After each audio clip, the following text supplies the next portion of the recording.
series. They won the series with the win earlier today. And this is how things happen in Game 2. It was all about Grant Govell and the pitching. Grant Govell, so incredible for USC. He's been all season long, 7 innings, 6 strikeouts. He was pinpoint perfect throughout the entire outing. And against a Northwestern pitcher, Garrett Shearer, that also did a very good job. 4 innings, limited because of a pitch count coming off of injury. But he kept Northwestern right in the game. They were in it until the very end. They just couldn't wake up the bats. Northwestern hoping to get the bats going here in Game 2 of the doubleheader, Game 3 of the series. Cats trot out Matt Kauser onto the mound, who has been excellent so far this season, making his 6th appearance. He's got the fastball, cutter, slider, changeup. You see the stats there. More or less leads Northwestern in every major pitching category coming into the weekend. Team leader in ERA, whip, batting average allowed, second most strikeouts on the team. He's a competitor. Kauser, absolutely a competitor for Northwestern. Last time out, 4 innings, 6 strikeouts. And like you said, he has been their most consistent arm this season. And that goes back to last year. He's come in relief. He started a few games as well, getting to a little bit of all of it. And you can see Northwestern energized. They didn't win last time out, but they were in it with a USC team that has now won 19 straight games, the last undefeated team left in the country. So this Northwestern team, they showed that they can compete with top talent like USC. Today, they just have to finish the job here in Game 2, and hopefully the bats can wake up. They're going to trust in Kauser, and if Kauser can get him some distance in this game, 5-6 innings, Northwestern should be right in it again with USC. So it's Avery Covarrubias at the top of the USC order. In Game 3 of the series, Northwestern searching for its first win against a ranked opponent since last season against UCLA. Game 1 of that regular season Big Ten series finale for Northwestern. It's quickly 0-2 to Covarrubias. Covarrubias has been on the struggle bus. Last weekend, had no hits against Illinois, 0 for 13, and he's been struggling today against Northwestern as well. Went 0 for 4 in the first game of our doubleheader. 2 for 5 yesterday with 2 RBIs. That was the lone exception. A good day. Had a 2-run homer that opened up scoring yesterday, opened up the floodgates to a 15-run effort. This ball through the right side of the infield, so he's got a base hit to lead things off. USC was quiet offensively in Game 1 of this doubleheader. Just 4 hits in the game after 13 yesterday. And that's a testament to Northwestern pitching. Garrett Shearer doing a great job. And here on this swing, Covarrubias, what he's been so good at doing this year is keeping the hands short, not a very long swing, right to the baseball. And that allows him to shoot it the other way. And USC gets a base runner pretty quickly. It took him a little bit of time in the last game. No surprise he goes. He's the team leader in stolen bases as he picks up his 10th of the year there. Already a runner in scoring position for USC in the first inning. It's a ball and no strikes to Andrew Lamb, who snapped a 3-game streak with home runs. See there, great jump by Covarrubias. It's about being fast, stealing bases, but it's really about getting that good jump. Ground ball right back to Kauser. Nice reflexes for the Wildcat starter, and he picks up the ground ball out. That could have easily gotten through the infield, could have easily scored Covarrubias, who's speedy at second. Those are the kinds of plays that, like you mentioned, it's just a reflex. You don't have time to think, you don't have time to stutter or anything. It's just you do or you don't, and for Kauser, he did. We talked about this in the last game, but PFPs, show up for your PFPs, put some effort in, and you're going to make plays like that if you're a pitcher. Adrian Lopez has been awesome in this series so far. He's 1 for 3 already today in Game 1. This morning, it was an 11 a.m. first pitch, Central Time. It's quite early for those West Coast bodies. 9 p.m. local or 9 a.m. local in Los Angeles. Just into the afternoon hours on the West Coast. Maybe that's why the offense was a little bit slow to start. It's just waking up, you know, a little slow out of the bed. Yeah, I mean, their hope. This team expects more offensively than what they were able to do. I mean, 4 hits. They haven't been held to under 5 hits in a game since their very first game of the season, which was in mid-February. It's been a while. Ball and a strike to Lopez with 1 out, runner at second. It's a looping breaking ball that tails out of the zone for ball 2. It's been a long week for this USC team. This is their 5th game in 5 days. Their 5th game in 5 days. They have the 2 midweek games, which were not just easy midweeks. They had a walk-off winner against San Diego on Tuesday. Pickoff attempt. Did they get him? They did! Kauser, excellent awareness. And a beautiful tag by Ruiz. There's 2 gone in the first. Love that. Let's take another look. Yeah, Covarrubias really aggressive, and it bites him that time. Kauser knows that. He knows that he's going to want to take the extra bag. He was getting a little too hoppy at second base. Picked off at second. So 2 gone as Kauser sails it far away from the backstop. What a little momentum swing for Northwestern. You go from, okay, a hit might might give USC a lead here early, and now base is clear, and you're a pitch away from getting out of the top of the first inning clean. Pitch high for Lopez, who he works a walk. He's reached in every game in this series after he was 0 for 14 heading into the 4th inning yesterday. Hit a 2-run homer, has not looked back. He's on the base paths again. He's got 2 stolen bases this year. Not the biggest threat to steal, but very athletic. We've seen USC already try and put pressure on Northwestern from a small ball perspective today. Remember Andrew Lamb in game 1 putting down a sac bunt. Scored Lopez. 2 outs in the first for Takeuchi. Takes the slider low and away for ball 1. He's another guy that's been so good for this team. Takeuchi, 2 hits in game 1. 15 consecutive games with a hit streak, a career high for him.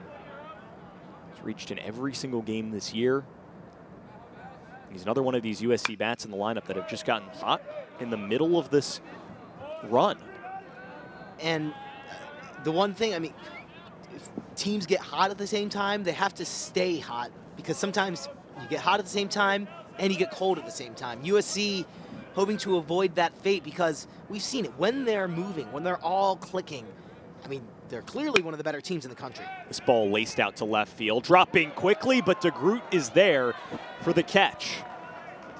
So Northwestern and Kauser dance away from the...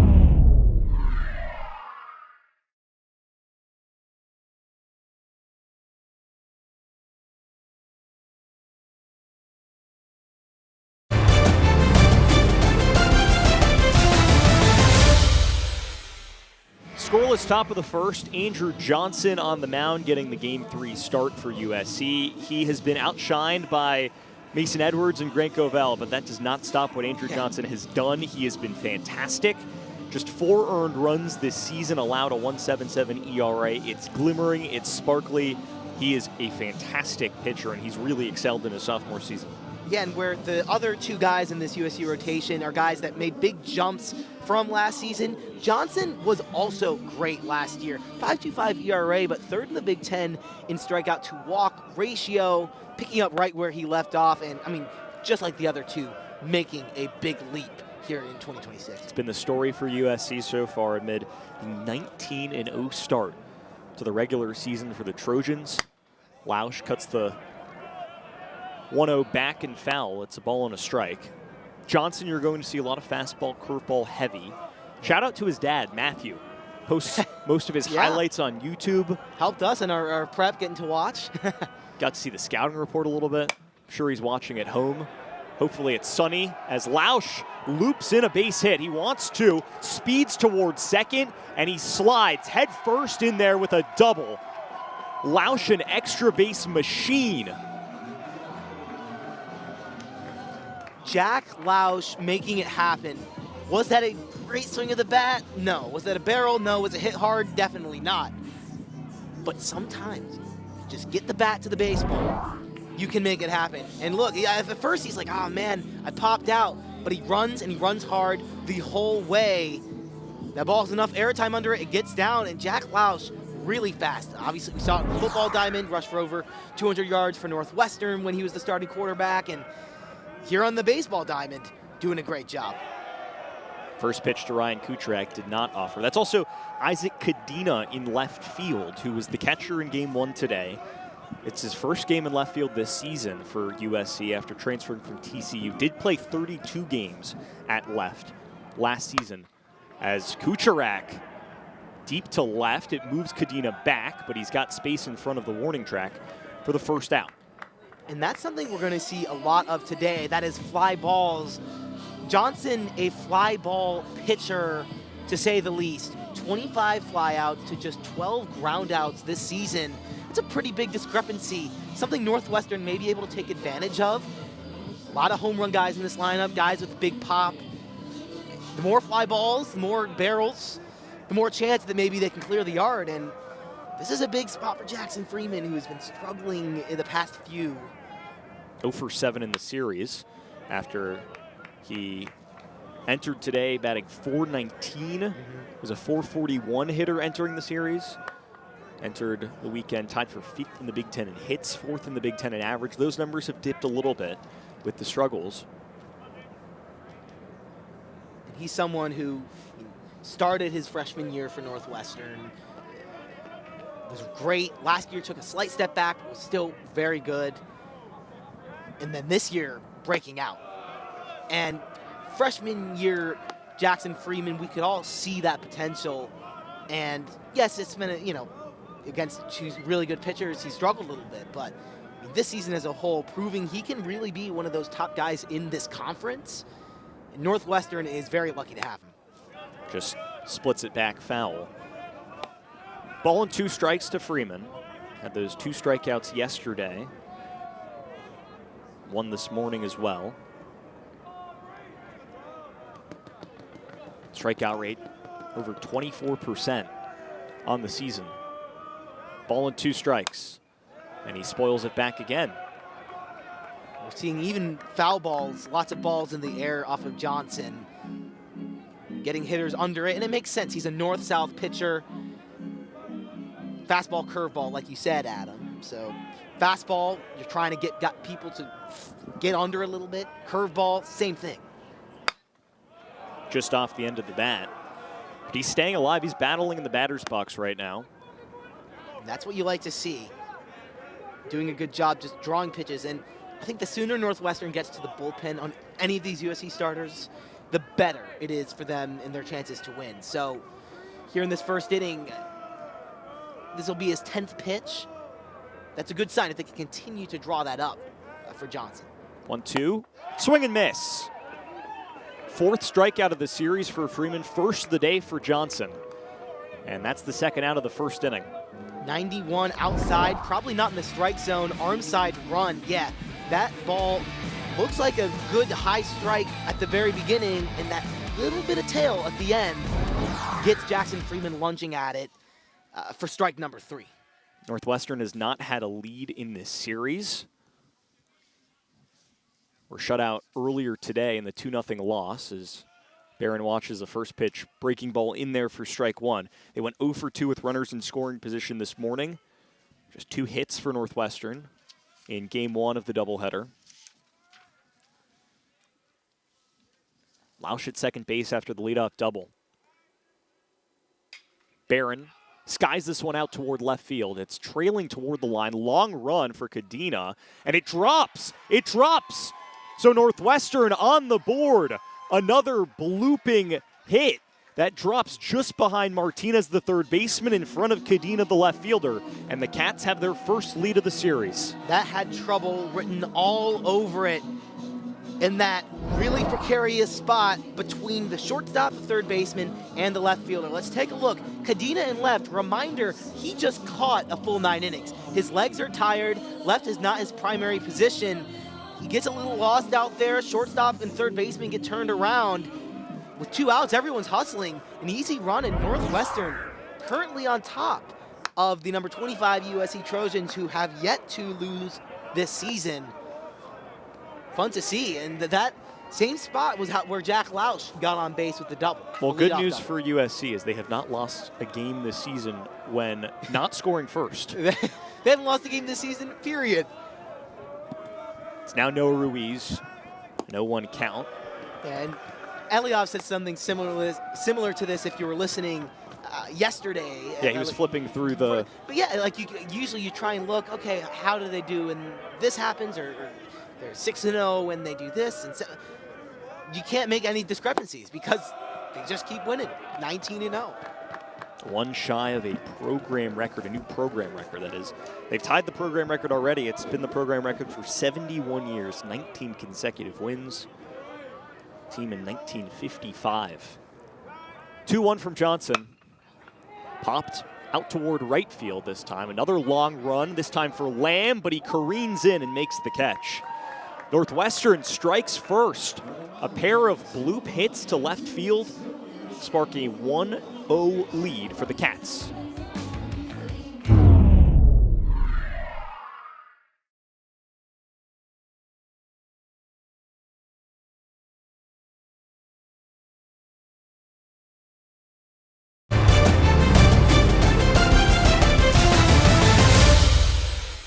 Due to time constraints, we now move ahead in the action.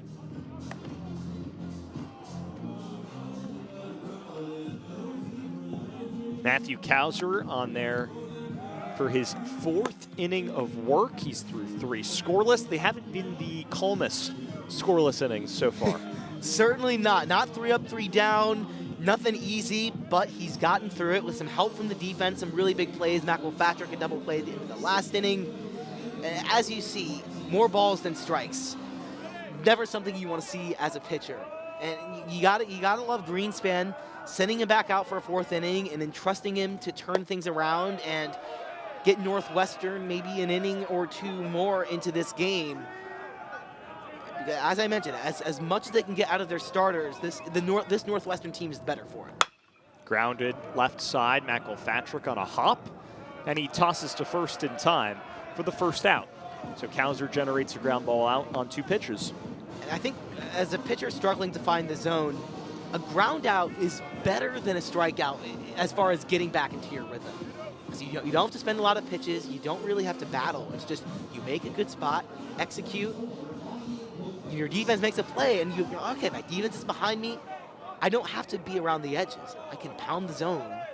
And hopefully Kauser gets that encouragement from that. I think it's a common misconception with baseball, and specifically pitching, as Lopez steps in. He's behind 0-1. But people are so focused on strikeouts and swing and miss and all that fun jazz. Yeah. But at the end of the day, pitching is about getting outs. And that's what matters. So a ground out is arguably more powerful than a strikeout because it will take less pitches, as you mentioned. Correct. But it's also like all these guys are focused about velocity, velocity, velocity. But hey, if you throw strikes and you get outs, that is all that matters. Right, and I think especially at this level because you have guys that will walk a lot more. Guys that will not throw strikes. So, like, because there's that discrepancy, if you can be a guy that throws strikes and is in the zone, all these guys have pretty good stuff, but that's what sets you apart. Look at USC. The stuff, pretty similar, but it's just about controlling it. I mean, the great thing about this USC rotation is that they are pinpoint in their accuracy. Yes, they're throwing it hard. Yes, they have really good breaking balls, but that does not matter if you're throwing it all over the place. Well, that's exactly what head coach Andy Stankiewicz said yesterday. I asked him about kind of the scouting report on Govell and Johnson. He just said they're strike throwers. They compete. They live in the strike zone, and that's what we've seen so far throughout this entire series. I mean, USC has given up 2 runs. This ball hammered toward right field. It's dropping quickly, but stays up for Freeman, who makes the catch.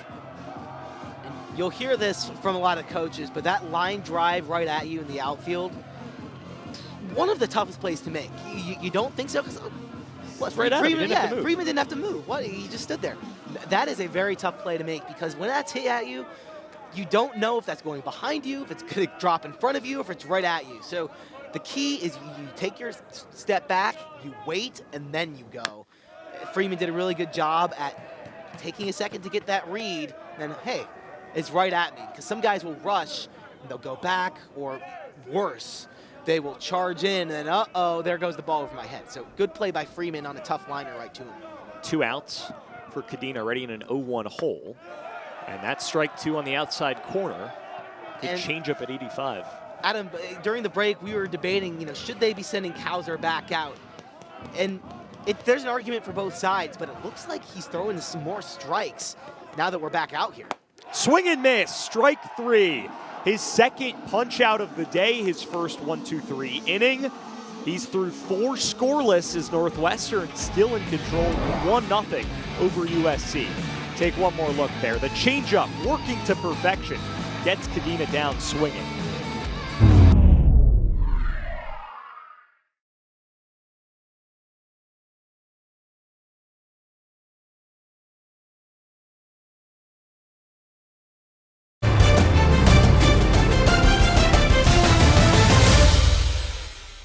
Bottom of the 4th, Northwestern up 1-0. It has been a difficult series for Jackson Freeman, who leads things off for the Cats in the home half of the 4th. It's 3-4-5 due up for Northwestern. Freeman 0 for 8 in the series with 4 strikeouts.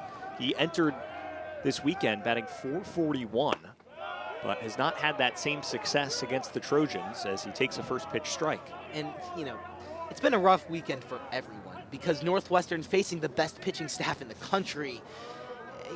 It's not too much on Freeman, more so that he's just facing some really good pitching, including Johnson today, who has now retired his last 7 since the RBI that has given Northwestern this 1-0 lead. That was all the way back in the first. 0-2 to Freeman, swing and miss. Freeman's 5th punch out of this series, the 5th strikeout for Johnson today. He's retired 8 straight as he's keeping USC in this thing. And there's the north-south action we're talking about. Change up below the zone, and that's as good as you want it. Looks like a strike, looks like a fastball. He tunnels it really well. He's feeling it. A little spit there. Really feeling the energy for Johnson. And he's confident out there. This whole pitching staff is confident for good reason. Barron behind 0-1 after the first pitch strike. Takes that one off the plate. 91-mile-an-hour fastball to even the count, a ball and a strike. Barron hit the double, had the RBI in the first inning to score Jack Lausch.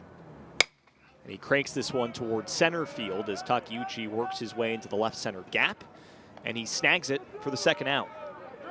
2 up, 2 down quickly for Johnson. 9 consecutive batters retired. Brings up Noah Ruiz. Solid swing from Barron, who has been one of the more effective Wildcats offensively this series, with testament to him, the true freshman. That one, solid swing, just got a bit under it. Righty on righty matchup. Ruiz entered the weekend the team leader in RBIs, swings at the first pitch. It's grounded over to Risky. He makes the play. Another 1-2-3 frame for Andrew Johnson, 3 consecutive for him.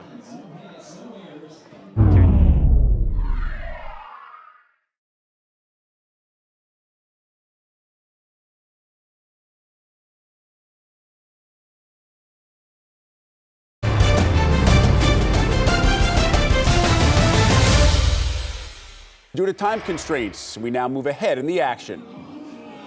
Sam Leboki, 2 1/3 scoreless innings, 3 strikeouts. He's pitched 35 pitches so far, and he faces Andrew Lamb to start the 8th. Lamb, before this 8th inning started, was standing in the essentially on-deck circle and was jumping up and down trying to stay warm. He hits a towering fly ball, but it is foul. Easily at home run distance if he could have straightened that out, and he would have knotted this game at 1. That's really the first ball we've seen home run distance all day, except for that one that he himself pulled back from Noah Ruiz earlier. It's 0-1 on the loud strike. Now sends Lausch back towards the wall. A diving attempt, but it's off his glove. De Groot gets to the baseball, throws it in, and Lamb has a leadoff triple. Northwestern thought he was off the bag. They want to review it. Lamb was sliding head first toward third, diving toward the bag, and Northwestern thinks that he went past the base. And now Ben Greenspan is going to come out, might try and challenge this. Definitely worth looking at this point in the game. I mean, that would be a massive swing. What a piece by Lamb, who hit the foul ball hard and then goes the other way with it. Lausch tracked it down well, just goes right through his glove. A rare mishap, because Lausch has been, generally speaking, really good defensively. I don't know if it was a late read for him potentially, but he did not quite move super quickly off the bat. Initially, when I looked out towards center field, he was a little calm in his initial approach to the ball and then realized it kept carrying a little bit further than he thought. Those balls just keep tailing on you, especially the harder you hit it. That ball, it's not going to go straight in the air. It'll do almost like a backward C shape, depending on which line you hit it towards. It's a tough play to make. The thing that is important to notice here, on the field, the initial call was that he was safe. The reactions by both Northwestern's dugout and by Owen McElpatrick were immediately that they thought that he was off the bag and McElpatrick had applied the tag. So these are important things to think about as we get a couple of looks here in a second. Northwestern at 1-0 lead. This is a huge spot in this game. 6 outs remaining. As Adam, the snow is decisively falling now in Evanston. Yeah, there is no doubt definitely about snow. It's snowing here. In Evanston, you may even be able to see it on the, you can see it a little bit on your screens. So we're gonna get a look now. Let's see. Did he ever change hands potentially as Oh, he comes in? Let's see. So his hand is most definitely on the bag there. It's on the bag here. McElpatrick catches the ball. There. He's there off the he bag. might be off. I think he might be off there. The And Northwestern dugout is going certainly crazy. excited. I think as he moved that hand, he may have been off the bag. This is a huge call. Right, I think it'll be tough to argue otherwise. Let's see. They're coming out to make this call. It looks like here. he's off the bag. Let's see. And he's Wow. Eruption from both dugouts. safe. Northwestern cannot believe it. USC with life again. Once again, important to notice that the official word on the field before they went to replay was that he was safe. So clearly no evidence that was enough to sustain that, or enough to overturn that, rather. They had to have clear and conclusive evidence.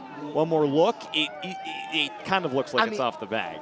It's one of those ones where it's a cliche, you hear it all the time, but probably just too close to overrule. Adrian Lopez swats the first pitch back and foul. So now Sam Leboki, after getting out of the bases loaded jam with 2 outs in the 5th, is now giving up a leadoff triple to start the 8th. In a game that has been defined by Northwestern pitchers bearing through runners on base, here in a huge spot, top of the 8th, this is the biggest test that they're going to have. Runner on third, 0 outs. 0-1. Lopez swats another one back and foul. You can feel the excitement. A point I made in the first game, but this would be a massive win for this Northwestern program. Knocking off USC, taking that momentum into a huge series next weekend where they play another very good team. Also a massive potential win for USC if they can figure out a way here. Lopez stays alive. And for USC, they're at 19 right now. There's something about 20 that just feels good. It would be their longest win streak ever. It's a nice even number. And it would give them yet another series sweep this year. Ready 5-0 in Big Ten play. But trailing 1-0 against Northwestern on the road in the snow. Lopez plenty deep to right field. Freeman underneath it. And Adrian Lopez continues to provide offense. A sac fly RBI. And we are knotted at 1. And that's having a good approach if you're Adrian Lopez. Of course, he wants a hit in that situation, maybe driving the run via a home run or a gapper. But in that situation, all you have to do is get some air under the baseball. And with 2 strikes, he shortens up and does just that. Very limited leg kick. He doesn't go leg kick there, as you see. And he just lifts it in the air, gives it just enough distance in what is now pretty hard snow. You can see it well on your screens. Spring is back. Baseball weather, and we're all tied up in Evanston. Lopez's 5th RBI of the series. Takeuchi down the right field line, twisting foul And it falls out of play. Freeman and Barron both giving it good runs. Yeah, there's snow on the computer. There's snow on the monitor. What it's a snowy Saturday. What a day. Wow. It's Big Ten baseball. USC, welcome to the Big Ten. Second season in the conference. I mean, I don't know if this is what you get. Some of these guys, as I said earlier, may have never seen snow before. It's very possible this is their first time seeing this. Not better yet, playing in it. So how does this change the calculus? Because these guys might have played in rain before, late rain. Sure. How is this different? You know, playing in snow, I'm not sure because it's a very rare. It does not happen that often. But I mean, obviously we're not expecting accumulation, so that really won't affect anything. It's really just the stickiness of it, because it might get on your hand as a pitcher, especially. It get a little slippery. Struck him out. Leboki dials it back, has some words for the USC dugout. It's getting fiery in Evanston. 4 Ks for Leboki. That's a great way to bounce back after giving up the run.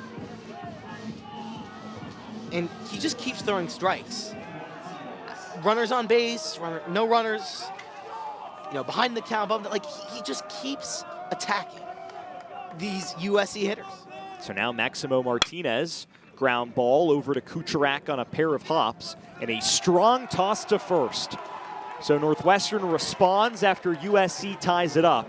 We are knotted at 1, heading to the bottom of the 8th. Cats trying to answer back.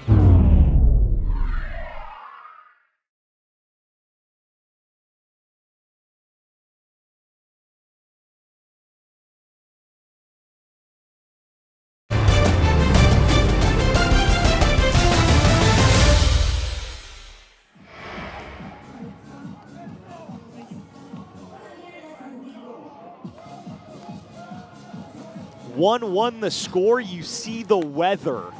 It's snowing, it's cold, it's certainly not Los Angeles. Wow. That's a mean graphic there. I mean, although I will say, despite the cold temps, despite, you know, the fingers getting a little frigid and everything, this is an electric environment. The teams are fired up. We've had 2 great games today, 2 close games. The snow is coming down.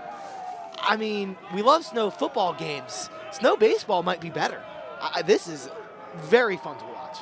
Slater now digs in as Johnson's still out there making 7 innings already of work, 9 strikeouts, career high. Johnson has not gone past 7 innings this year. This is his season high as well. And his sophomore season.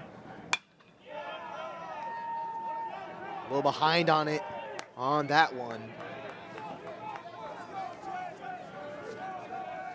Career high innings pitched as well today. It's been a career day for Johnson, who's given up a run, though, and a tie game in the 8th. Johnson just continues to deal, and if he has the chance to go to the full 9, if he has a quick inning here, I think they'll probably give it to him.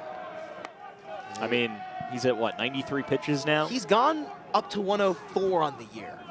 I mean, I'd say maybe 110 is about the limit, typically.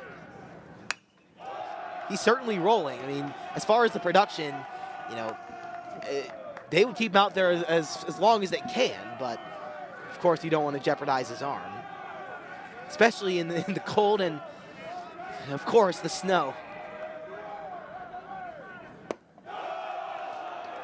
He's retired 19 of the last 20 batters he's faced since the giving first up inning. the run. Since the first inning, and we're here now in the bottom of the 8th. 0-2 to Slater. Chopped left side. And as that pitch count climbs, and I mean, he's been pretty much perfect, but as he gets a little more fatigued, there's a chance he misses. He hasn't missed much today.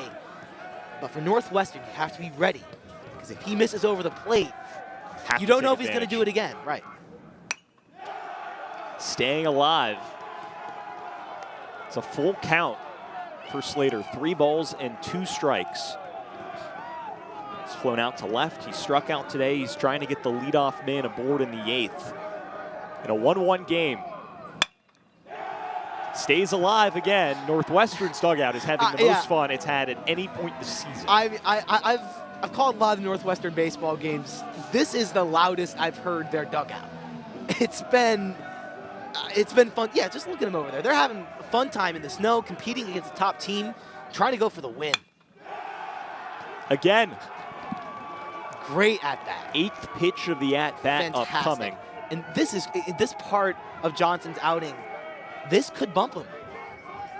USC's bullpen seems to have someone going. A little obstructed from our view. Troy already went today. He picked up his 6th save of the season, so you'd think that he isn't available for this one. That was in first of the doubleheader. I mean, now we are in just full snow. What an at-bat. Yeah, I mean, unbelievable. That's now his 100th pitch.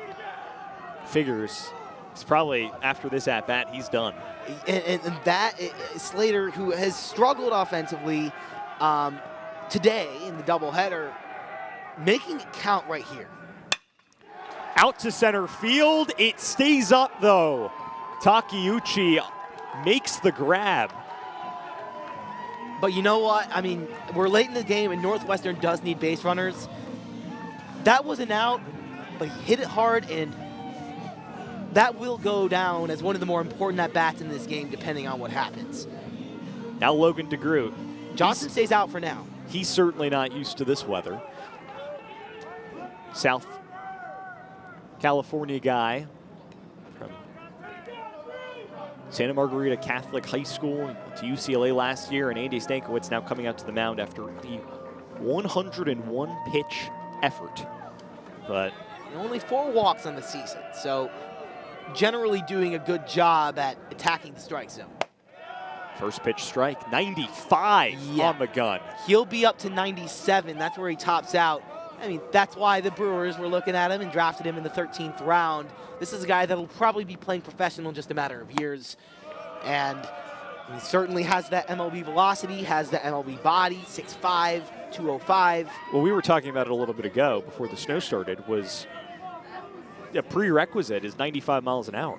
And to jump that right there, swings it past de Groot. And that's a bump from anything Northwestern or really either of these teams have seen today. And it'll have to be an adjustment. Northwestern, I think the highest they've seen this doubleheader, maybe 91 or 92. 95 certainly a big jump from that. And de Groot just chips it back foul. Hits Tejeda down low. He has to take a little second.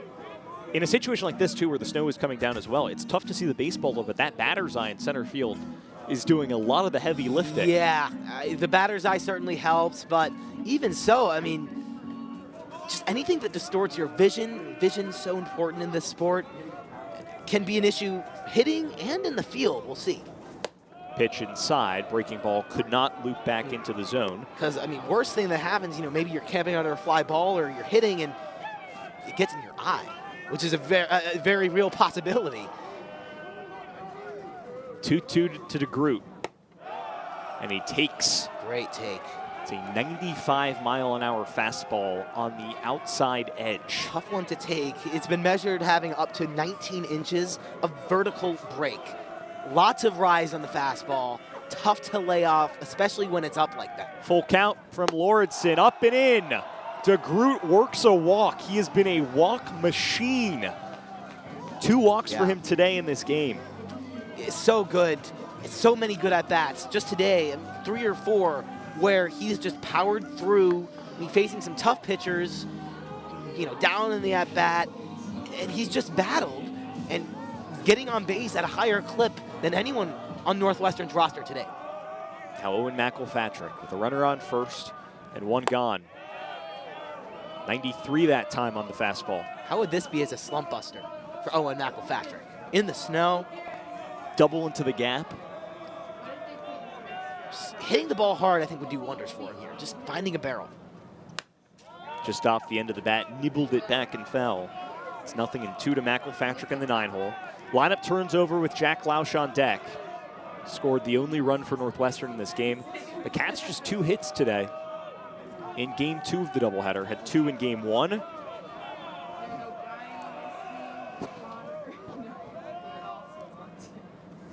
And McElpatrick set down swinging. First strikeout for Lauridsen after he issued the walk to de Groot. There's 2 gone for Jack Lausch. If anybody is used to this kind of weather, this kind of energy, this kind of vibe, it feels like it has to be Jack Lausch after season of Big Ten football. He may be one of the only guys on this field that has played collegiate sports in the snow. Not baseball, but he has certainly dealt with these conditions on the gridiron as a Northwestern Wildcat, and he's also someone who you like at the plate because he hit the lone home run yesterday. Hard to hit the home run through the snow into the wind that's kind of coming in ever so slightly. Check over to first to Groot. Bellies back to the bag. And as much as Lausch may want a home run here, just keep the inning going. Find a way to get on base, however it may be. Home run would be great, of course. Top of the Cats order today, outside of Lausch, has struggled. He cuts and misses on a wicked changeup at 86. And that's the first time he has shied away from the fastball. Went fastball, fastball, fastball. That changeup, wicked, a good word to describe it. Good bite, big drop off in velocity, about 10 miles per hour, a little less, but really effective pitch. It's 0-1 to Lausch. And another changeup at 85 that time. A tad further off the outside corner. That is a heck of a sequence there. You start the changeup, the first one just inside on that outer edge of the plate, and then that time go a little further outside and gets the chase. And now 0-2, lots of options. I can see him going right back to that changeup. Check back to first instead. Right hand in there on the bag. De Groot dives in safely. Cats have stranded just 2 runners on the bases today. They have not had tons of guys on the base paths in this game. 0-2 with 2 outs. Another check.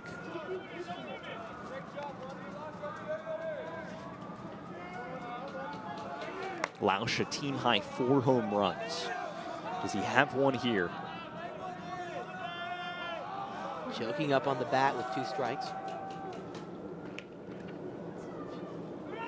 Watches it, and now de Groot slides, feet first, speedy, and a runner in scoring position for Northwestern. Beautiful job. I don't know if they had the steal on necessarily there. I think that's a situation where they're saying if you see a downward angle, go on the dirt ball, and de Groot does just that. You want to look, make sure that ball has enough of a downward trajectory to where it's going to be in the dirt. He gets a good read, he takes off immediately, he gets into second. That's a big base for Northwestern, big 90 feet. Cats 1 for 4 with runners in scoring position. Fastball taken up and away. Did not miss by much. 94-2, a tough, that high fastball is one of the pitches that looks so good, and that's why it's so tough to lay off. Lausch does a good job. Just have to get a hit here. 2 balls, 2 strikes to Lausch. He watches it low, staying alive. Lauridsen, a walk issued, a strikeout. The vibe's high on a snowy Saturday. Big spot for Northwestern. Lausch trying to keep the inning alive.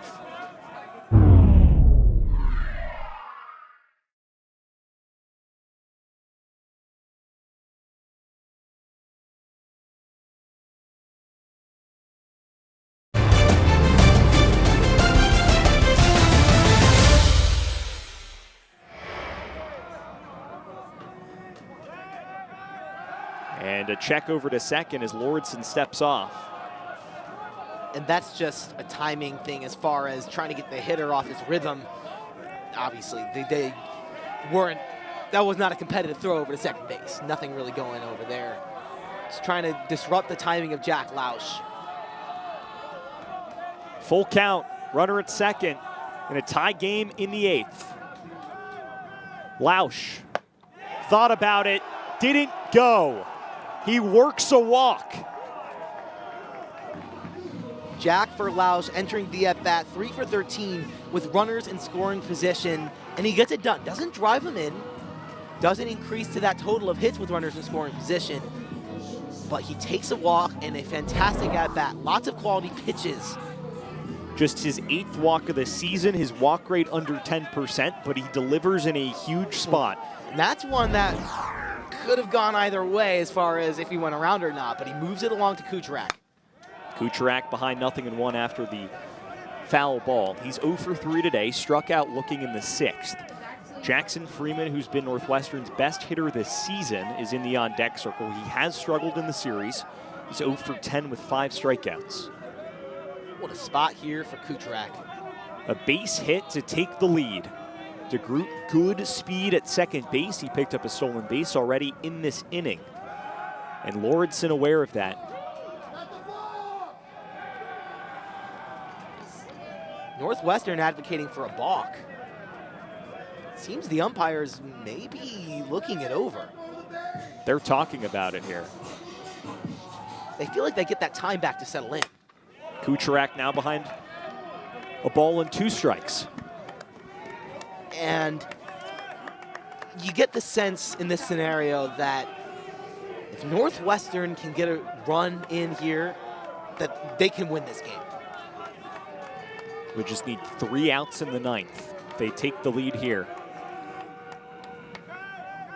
Lauritsen, fastball outside. That fastball is so dangerous at 94, and he whips it quickly. He whips it quickly, but the command not quite as precise as some of these other guys. At 10 balls, 10 strikes, it's a little bit lower of a ratio of strikes to balls than he would prefer. Lausch on first, De Groot on second, both courtesy of walks. Fastball high that time. And the fastball, he has the right idea with it. He knows where to put it, but it's not as precise, as I mentioned, as he wants it to be, and the pitches are not as competitive as they should be to get hitters to whiff at them. Kucherak was 1 for 4 earlier today. He's hitless in game 2 of the doubleheader. Can he come up in a big spot? He walks. He works it. And now the bases are loaded with 2 outs for Jackson Freeman. Jackson Freeman, who today has certainly not been his. He has been struggling, but when you're struggling, the game finds you, and it gives you opportunities to bust out of that slump. Freeman has been so good this year. As a reminder of just how good entering play today, OPS over 1,000. 645 slug leads Northwestern in OPS. He was so good this summer as well, and it all started his freshman year when he was Big Ten All-Freshman team. Now, an opportunity to turn around a short slump and make some noise, give Northwestern some life in the bottom of the 8th inning. It's behind 0-1 after the 94-mile-an-hour fastball dots the low inside corner. De Groot 90 feet away, Lausch at second, Kucherak at first, as Freeman fouls it off. It's 0-2. And as another reminder, Northwestern has not had a hit since the first inning. All 3 runners that stand on base are there courtesy of the base on balls. Kucherak fell behind in the count early as well, but he worked his way back to a walk. Can Freeman stay alive? There's the wicked changeup, and Freeman does a great job. He was fooled. He was completely fooled, but he is athletic enough to keep with the pitch and just fling the bat at it. He lives to see another pitch. What a spot this is for him. Lauritsen, the 0-2. Freeman cranks out to center field. It's high. Takeuchi underneath, and he makes the grab on a knee. Northwestern strands the bases loaded. Freeman, the struggles continue as Lauritsen gets out of the pickle. In a day where the Northwestern pitchers have stranded so many, USC gets their revenge. They leave the bases loaded. Freeman just gets under it. Can of corn in center. And USC gets out of the jam unscathed.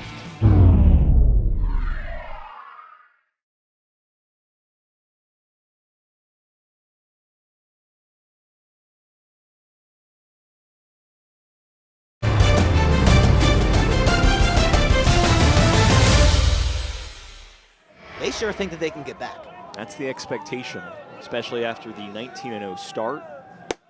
Lopez watches a first pitch ball up and away. It's still Sam Leboki out there. He's allowed 1 earned run. That came in the 8th inning. He's pitched 3 1/3 innings, 4 strikeouts, no walks, just 1 hit allowed. He's been excellent. This ball launched skyward out to Freeman and right. He settles underneath, steps in, and snags it. So 1 up, 1 down in the 9th inning for Leboki, and it brings up Jack Basir after he pinch hit for Cadena. Basir indeed went to right field, lay him out toward left. But Basir is a guy with 1 swing of the bat, could absolutely make this a 2-1 game. 4 home runs on the season. Popped out to Barron, the first baseman, his pinch hit opportunity in the 6th. Leads the team in slug. Those 4 home runs certainly helping. And again, not an everyday guy because of the depth of this USC team, but when he is in this lineup, he is very clearly one of their better players. This ball bashed out to Freeman again. Space for the right fielder, and he makes the catch comfortably. 2 up, 2 down, 2 flyouts to Freeman and right. That's another barrel for USC, but you just get the sense that the cold is deadening everything a little bit. I mean, that is the effect that it has. Out in the cold, you are just not going to drive the baseball like you feel like you normally would. A ball that you feel like might go 350 typically, it's probably going to go 310, 320. I think Adrian Lopez's home run yesterday, I saw on USC Twitter, went 458. My goodness. Don't think any ball is traveling that far today. No, not in this cold, not in the snow. That is still coming down. You're certainly not reaching the Central Station L stop, about a half-mile down the road in the snow and the 35-degree weather.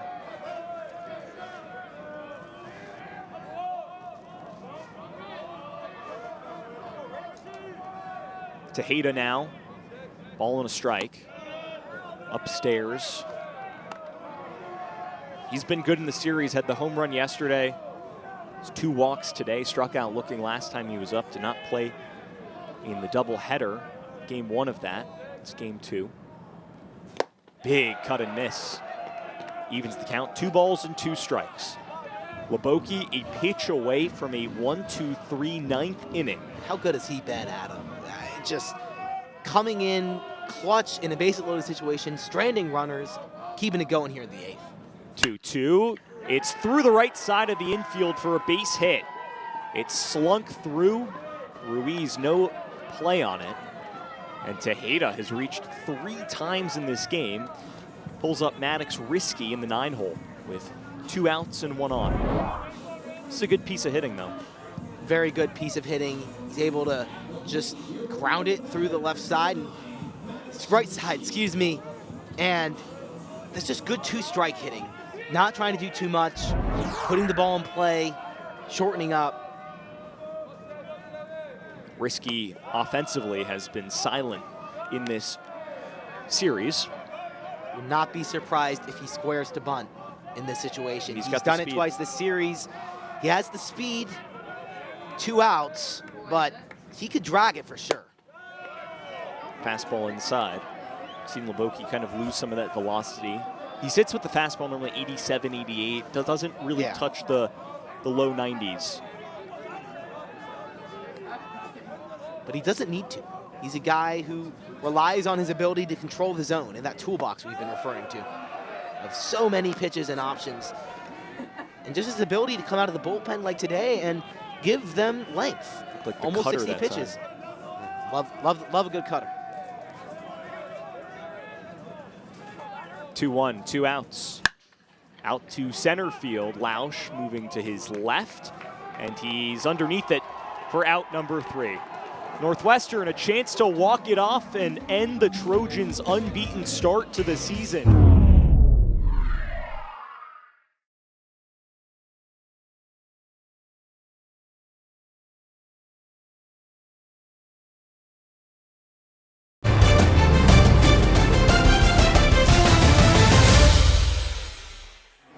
Should be looking to just start the train and try and get something rolling for Northwestern to get a run and hopefully walk this thing off if you're a Northwestern fan. First pitch ball outside. We saw Lauritsen struggle with command. He faced 5 batters in that 8th inning, walked 3 of them, and then stranded the bases loaded.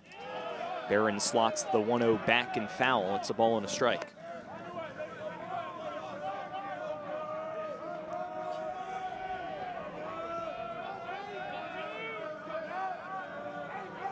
Extras potentially on tap between these two teams if Cats can't find a run. Northwestern's played in 1 extra innings game this season. That was against Cornell, a 6-5 win. USC 3-0 in extras this season. Last played in an extra innings game in the midweek clash against San Diego. 7-6 win. Adrian Lopez had the walk-off. We're not quite there yet, but a high possibility. Barron trying to end this right now. If you're Northwestern, you want to get out of the cold and go home with a win. Barron, sawed-off swing, but stays alive. 93 on the fastball that time. Ruiz on deck, and then Charlie Caruso in the hole. He's on the top step of the dugout. 2-2. And you can see Lauritsen trying to saw him off inside. Really aiming for that inside portion of the plate. But Barron is sticking with it. 2 balls, 2 strikes. Barron gets the single. The leadoff man aboard in the 9th. How about Barron, who has been so good today? 3 hits for Northwestern between the 2 games, and just a calm approach to his swing. Nice and handsy, right to the baseball, not trying to do too much. Understanding the moment. As a freshman, it's easy to want to do too much and really want to prove yourself. He's confident in his game. He knows what he can do. And they're he going gets to the hit to start the train. Yeah. Run for him as, oh, maybe he's not. Nope, they are going to pinch run for him. Western bringing, I saw Jake Yang out there. I also saw Noah Brockle. Yeah, we'll see who they go with. I have not, no one's gone out to first yet. They're all still huddled up. And what a spot. Northwestern gets a hit when they need it. It is Yang, the infielder, first year from Doylestown, Pennsylvania. And he's gotten a couple opportunities this season to be a pinch runner. Scored a run against Cornell. Also was a pinch runner at South Dakota State in that game at the Cambria Classic last weekend. And now USC is going to talk things over on the mound. This could potentially be the end for Lauritsen's day. He struck out Ryan Kucharak and then grounded Jackson Freeman out to end the game and secure the 2-0 win. And now he comes in here to face Noah Ruiz.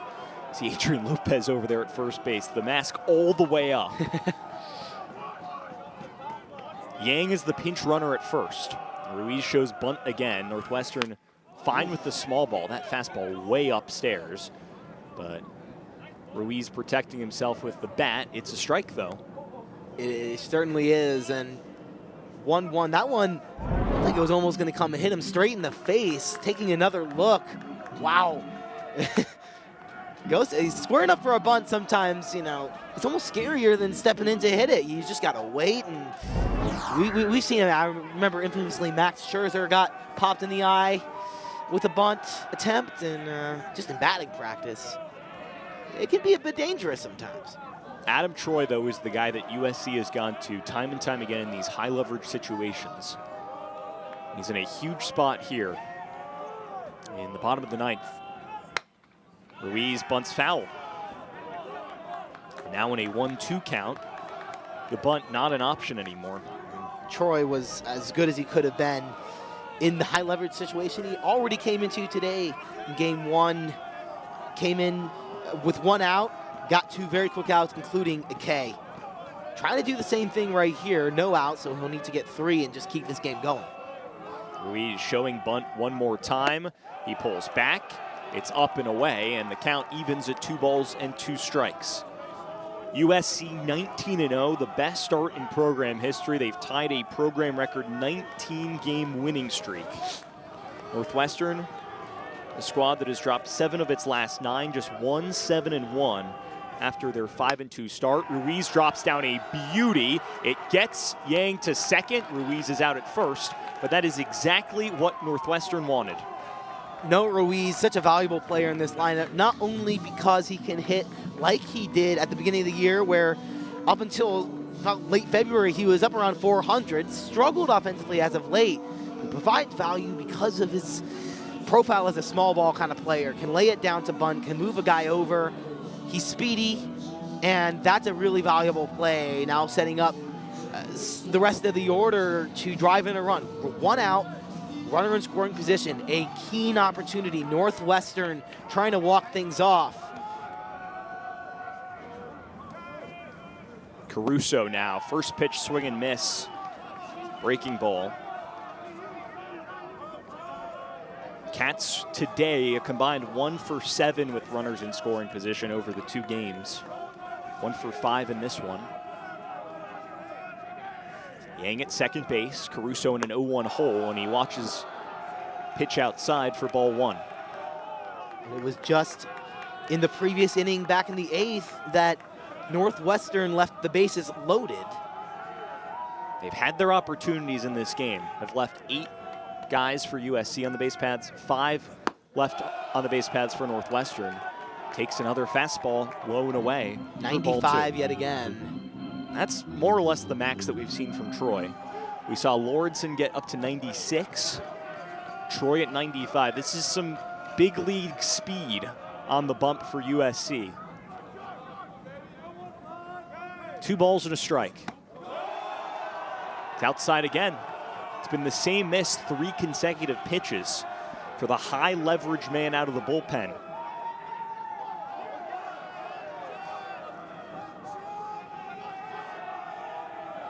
Can Troy and the Trojans get out of the danger? The 3-1, swing and miss, a huge second strike. He goes to the off speed after slamming him home with fastballs. Struggling with the location. Sometimes that secondary pitch is good as a platform to get that first pitch back into the rotation. Caruso takes ball 4. First and second, 1 out for Jay Slater. And in the grand scheme of things, that doesn't really matter for Troy. Yeah, I mean, it's a great at-bat, and you want to keep the train rolling and get things on to the next batter. However, if anything, it may benefit USC. It sets up the double play. Doesn't really matter. The only run that matters is the one at second. That is the one that wins the game. Outside of that, doesn't matter too much, but you want to get a base runner wherever you can. That is a good at-bat. Northwestern, just keep the train going, as I'm going to keep saying. Just move it to the next guy. That's the mentality. It's not driving the run. It's not be the hero. It's move things to the next guy. USC has found itself in this situation. Even this week, we're in a bases-loaded jam in the late innings against San Diego. Somehow clawed out of it. And then won the game in the bottom of the 10th. This is not unfamiliar territory for this Trojans team. The pitching has been stellar all weekend. They've allowed just 2 runs. It was 1 run in a 15-1 win. Pitched a shutout in game 1 of this doubleheader. Breaking ball, really good, located it well. Slater 0 for 6 in the doubleheader. But this is a huge spot for his potentially first hit. Struck out in the 5th. Takes low. Trying to get him down with the fastball. Not the spot he typically wants with that. That could have been a miss. It does truly feel like, though, after Johnson was just moving through this Northwestern lineup and not really allowing any time between pitches, some of these other USC pitchers is a bouncing ball up the middle, trying for 2. No, they'll just take the one at first. Risky, not messing around with any funny business. And now 2 outs, but the winning run just 90 feet away. And that'll bring up someone we've talked about all morning and afternoon long. And that's Logan de Groot. He has put good plate appearance after good plate appearance together. Has 2 walks in this game. He's 0 for 1 with a strikeout back in the second inning.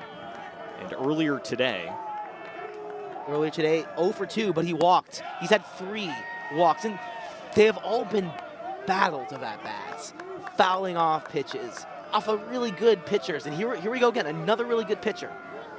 The closer for this USC team. Trying to will USC to the 10th. 0-1. Breaking ball. No bite from de Groot. It's a ball and a strike. Did have a hit yesterday. It was an infield single against the best pitcher in the country in Mason Edwards. Edwards was fantastic. 10 strikeouts in the 15-1 win. This is game 3 of the series. Northwestern trying to steal one from a team that is the last team without a loss in the country.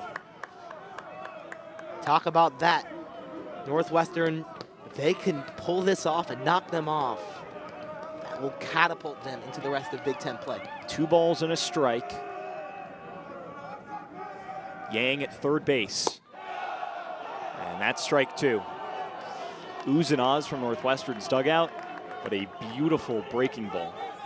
Really good pitch. Had it close enough to where it was competitive. It was a close pitch for sure. Could have gone either way. Now de Groot's gonna have to shorten up and have another battle of that bat. Troy dials up the 2-2. It's below the knees. And the count is full. A walk here does not hurt USC. With the winning run at third base, they would face Owen McElpatrick in the 9-hole, who has struggled so far this season. Full count.